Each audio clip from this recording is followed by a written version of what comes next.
a hot and humid afternoon here in north central Pennsylvania. A lot of ardent motorsports fans on hand. They're in for a treat today. We have side-by-side mud racing. Now keep in mind, although they're going through the mud side by side, these guys are racing the clock. Well, what we're going to be looking at is a Class 6 of the unlimited class, Gary. They're allowed to run superchargers, nitrous oxide, laughing gas. They run the paddle tires, but the unique situation here is the 180-foot pit. This allows these behemoth horsepower-making vehicles to go quick, go hard, and use all that horsepower. And look at the diverse design. Each guy seems to have an idea of what's going to make his vehicle go fast. Sean Kravetsky with a 40 cases later. I love the names of some of these. Brian Mayetta in Foolish Pleasure. Now remember, both of them are working into the lanes. Now the four-wheel drive club with the Pine Creek Four-Wheelers Club, they are the people that are coming to donate their time for this sport. The optical illusion is of a side-by-side race. Remember, you're only running the clock.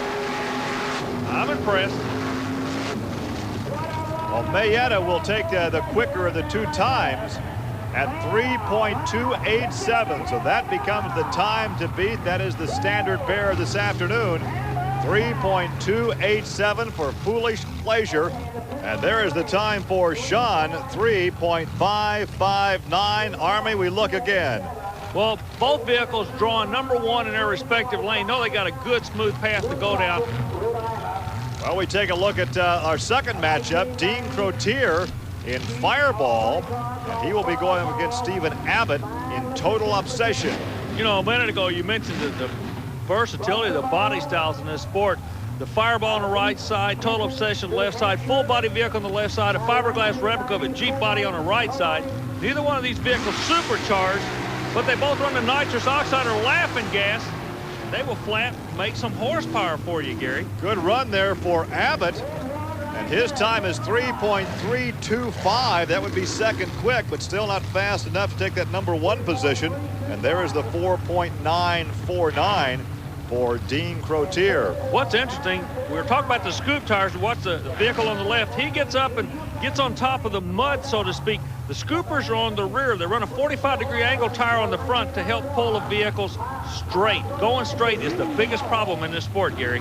Randy Gehring, bad to the bone, a unique vehicle. He has the paddle tires on the back, the cut on the front, and Andrew Heister in the Mighty Mudder. Now, you'll watch some of these guys go down through there and look like a bobsled banging off the sides of the bobsled run. Yeah, that's exactly right, and that's kind of dangerous because if you look, the mud is built at about a 45-degree angle. If you were to catch it just like that. And he's in trouble. Whoa! He's headed right for the stage, does make contact. There are some junk cars down there acting as a buffer.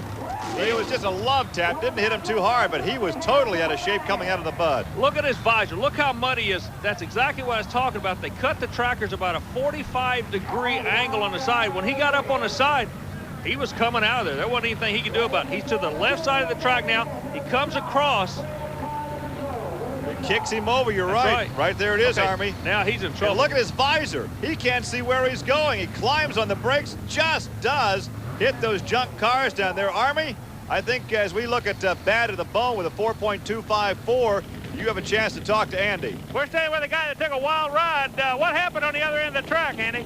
Look, got a little squirrel coming out. Nice bit at the start. In the middle, we got a big puddle of water. Just a little bit too sloppy on the way out. The water come up. I couldn't see nothing. I caught a glimpse of us going over towards the stadium there, and I got enough time to lock it up. Hang in there. You're looking good. Thank you. As Andy walks back to his vehicle, we take a look at Mark House out of Locust Grove, Virginia in pure hell. And he'll be going up against Mike Camella. But this was earlier. Now watch what happens when he concludes his run. Climbs on the binder, slides to a stop, but interestingly enough, he flips the visor and says, I'm safe. That's right. He made the call. That was earlier. Now we're going for the real thing. They're trying to get the quick time. The time to beat is a 3.28 with a 7. Far lane comes out good. They got a smooth track to go, and he made a good straight run. Excellent ride for Mark. He does it. 3.045, and once again he says safe. I'm not sure what that message is. I like it. You know, I think it's kind of neat. I've never seen a hand signal like that in motorsports. Maybe he's indicating to his crew everything's okay. A 4.34 recorded out of the left lane, Gary. That was Mike Camella, but certainly Look at him skim across the mud. An excellent ride for Mark House. A good straight run right across the mud, and here he is with Army. Mark House, your current leader with a 3:04. What's it like out there today? It's soupy, but it's quick pit today. I hope that'll hold. What do you mean by soupy now? Is it soft or hard, or what's the deal? It's stirred up good. It's a good, fast-running pit today. 3:04. Let's see if you can hang on and win it with that. Yes, sir. I hope to. Thank you. I love this motorsports vernacular. It's a soupy but fast pit. You know, it's hard to believe, but the tracks are actually different. Just like in the sprint cars you drive, there's different tracks you set up different ways. Mud is different wherever you go in this country, Gary, and these guys know it, and they tune for it. Look how smooth the tracks are already. The mud is settled back as we get, you know, what went berserk going against Nancy's nightmare, and Berserk's going to take this one. That is Joe Wiedenhofer against Greg Noonan. Wiedenhofer with the fast time this run, but not nearly fast enough to move into contention at 3.934. They're going to have to get out in the low threes to be a plater today. Another interesting part of the sport is watching these people get shut down on the big end of the track. They're shutting down in a grass area, and you know water and grass equals slick.